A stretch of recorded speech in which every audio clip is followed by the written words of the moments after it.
অনেকেই বলে যে কথার উপরেই জগৎ চলে। এই কথা দু ধরনের হয়, একটি হলো শাব্দিক, আরেকটি হলো নীরব। শাব্দিক কথা আমরা শ্রবণ ইন্দ্রিয়ের মাধ্যমে গ্রহণ করি, আর নীরব কথা আমরা ষষ্ঠ ইন্দ্রিয় মানে মন দ্বারা উপলব্ধি করি। কাজেই নীরবতাও একটি ভাষা। ছবি, শিল্প, লেখ্য সাহিত্য ইত্যাদি আসলে নীরব ভাষাই। কাজেই যে কোনো ক্ষেত্রে অপ্রয়োজনে কথা বলা বা শাব্দিক ভাষা প্রয়োগ অনেকগুলি সমস্যার সৃষ্টি করতে পারে। মুখ থেকে যে বাণী একবার নিঃসৃত হয়ে যায় তা আর ফেরানো সম্ভব হয় না। তাই কখনো কখনো কথা বলা যতটা গুরুত্বপূর্ণ, কথা না বলাটাও তার থেকেও বেশি গুরুত্বপূর্ণ হয়ে ওঠে। তাহলে আজ আমরা জেনে নিই কোথায় চুপ থাকতে হবে এবং কেন চুপ থাকতে হবে এবং চুপ থাকার উপকারিতাগুলি কী কী। 1. যখন আপনার হয়ে কেউ কিছু বলে। যখন কোনো বিষয়ে আপনাকে কেউ অকারণে দোষ দেয়, সেই সময় কেউ যদি সবার সামনে এসে বলে যে আপনি নির্দোষ, সেক্ষেত্রে চুপ করে থাকুন।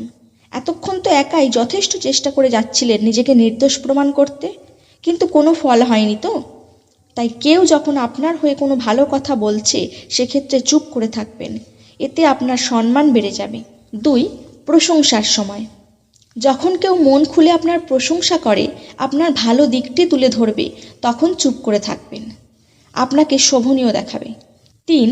কোনো বিষয়ে যদি পর্যাপ্ত জ্ঞান না থাকে, তাহলে সেই বিষয়ে কাউকে কোনো জ্ঞান দিতে যাবেন না। 4. প্রচণ্ড রাগের সময়। জীবনে অনেক রকম পরিস্থিতি আসে, অনেক সময় রাগের পরিমাণ সীমা অতিক্রম করে যায়, কিন্তু তখন নিজেকে চুপ করিয়ে রাখতে হয়। কারণ রাগের সময় আমরা নিজেদের উপরে নিয়ন্ত্রণ হারিয়ে ফেলি, অনেক খারাপ কথাও আমাদের মুখ থেকে বেরিয়ে আসে, এমনকি অনেক সময় জীবনহানিও হয়ে যায়। তাই রাগের সময় সবসময় চুপ থাকতে হয়। 5. খুশি ও আনন্দের মুহূর্তে।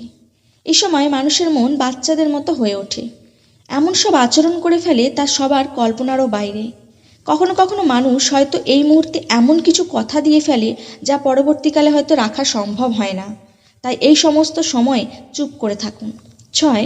নিজের সমালোচনায়। এই সমাজে সমালোচিত হয় না এরকম মানুষ নেই।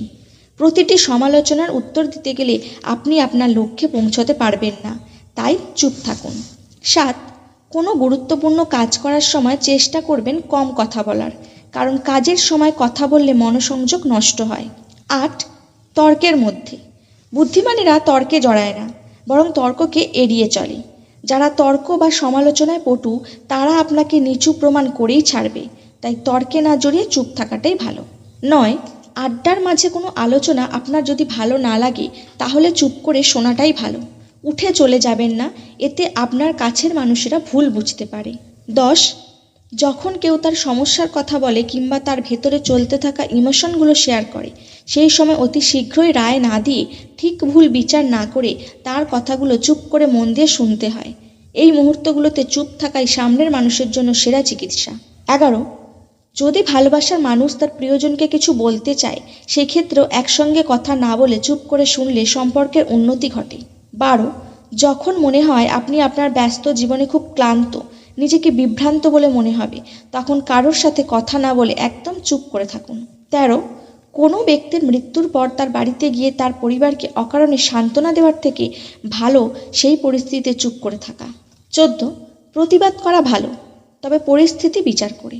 যদি দেখেন কোনো স্থানে আপনাকে অপমানিত হতে হচ্ছে, অথচ আপনার প্রতিবাদ করার মতো পরিস্থিতি নেই, চুপ করে যাবেন। মনে রাখবেন, পিছিয়ে আসা মানে হার নয়, সেটা কৌশল সাজবার প্ল্যানও হতে পারে। এছাড়াও চুপ থাকলে মস্তিষ্কের কর্মক্ষমতা বাড়বে, মস্তিষ্কে নতুন কোষ জন্মাবে, মানসিক চাপও কম হয় এর ফলে। অনিদ্রা দূর করে এই নিস্তব্ধতা, রক্তচাপকে স্বাভাবিক রাখে, হার্টের স্বাস্থ্যকেও ভালো রাখে নিস্তব্ধতা।